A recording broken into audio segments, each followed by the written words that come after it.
When we talk about monsoon treks, the first picture that comes to mind is rain, maybe landslides, roadblocks.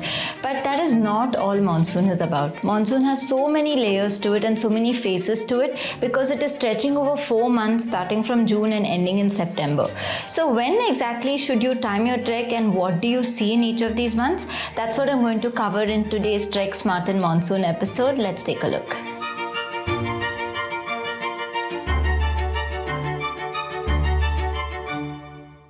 This video is part of our Trek Smart and Monsoon series where we are bringing out a few videos to help you plan your monsoon trek better and have a comfortable trek even on the rainiest day. So if you'd like to be notified of all our Trek Smart and Monsoon videos, make sure you hit the subscribe button and the bell icon next to it. In this video, I'm going to be covering monsoon through 4 months. We'll talk about June when it is more summer-like than monsoon. We'll talk about July when it is the onset of monsoon but you're going to start seeing the monsoon's greenery. We'll talk about August, which is most flowery, most rainy month of the year. And then we'll talk about September where you see reduced monsoons and yet a lot of greenery. I'll also talk about the road situations and the crowd situations so that you have an idea of when exactly to time your trek. So let's start with June.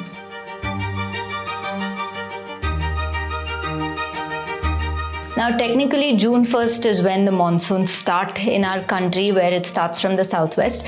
So the monsoons actually take some time to reach places like Himachal and Uttarakhand and Kashmir where it is not yet raining as much.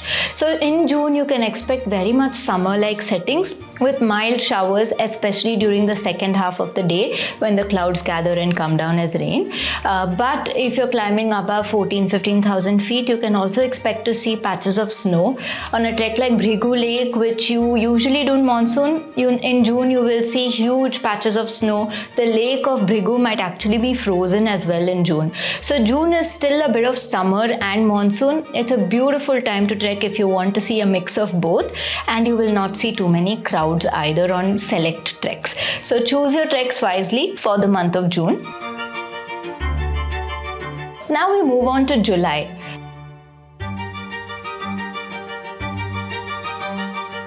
Now July is actually what we consider as monsoon at Indiahikes because this is when we close off all our summer treks and make a shift towards Himachal where more treks open up as monsoon treks. So this opens up treks like Hampta Pass, Beas Kund, Miyar Valley, Bhaba Pass, all these big treks open up in July.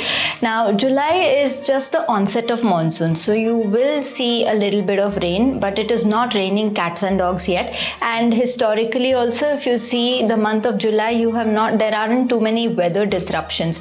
It does rain, yes, but it is not enough to disrupt your trek as such. Even the road conditions are also a lot more stable during July than August. So July is a beautiful time to see lush greenery. You'll start seeing some flowers, especially the wildflowers in the grasslands. That is one of the best times to see these flowers. And the crowds are also not too many because most crowds actually tend to go in August and not July. So July is a very nice time to do a monsoon trek with lesser rain, lesser crowds, yet greenery and flowers. So definitely time your trek to Hampta Pass, Bhaba, Beas Kund, Bhrigu Lake, all of these. The weather is a lot more stable in this month than the next month.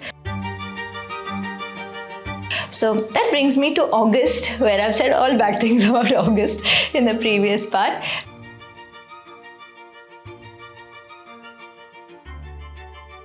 But August is actually the best time if you want to see the maximum number of flowers and greenery. In fact, the Valley of Flowers, which is known worldwide for the flowers, has a maximum bloom in the month of August because of the monsoon showers. And this replicates itself on other trails as well, where you see maximum blooms. But this also means there is a lot more rain, lot more weather disruptions because there are lots of rivers on all these trails. They tend to overflow. So if you're going in August, then be ready for disruptions in your itinerary. disruptions in your road journey, because more than the trek, it is actually the roads that form blockers for you, because there are lots of landslides en route if you're going to the base camp as well. So ensure, especially in August if you're trekking, that you choose to go with somebody who can take care of your safety, because that's when it matters the most. That's when we hear of a lot of bad stories from the mountains as well. So I hope you get a chance to trek with Indiahikes so that we can take care of your safety, at least in the month of August. Then coming to September.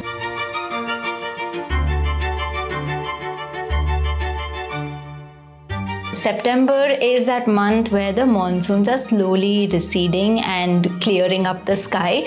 So it's a bit of a mix. You get to see some rains, but you get to see a lot more blue skies as well. Your photos are a lot cleaner and not cloudy. And the landscape is still lush because it is still being fed by the monsoon waters. And you will still see a lot of wildflowers in September. Now, September is a beautiful month to trek because not only are these treks in Himachal accessible, but you also get to start doing the big pass crossings like Rupin Pass, Buran Ghati and all of these treks again, because after the monsoon has gone away, the trail starts opening up, trails become less slushy as well. So September is a beautiful time, very less crowds compared to all these 3 months. September sees the least crowds. So if you are looking for clearer weather, very less crowds and still lush greenery with wildflowers, September is a beautiful time to go. You have a bigger, wider array of options as well when it comes to treks.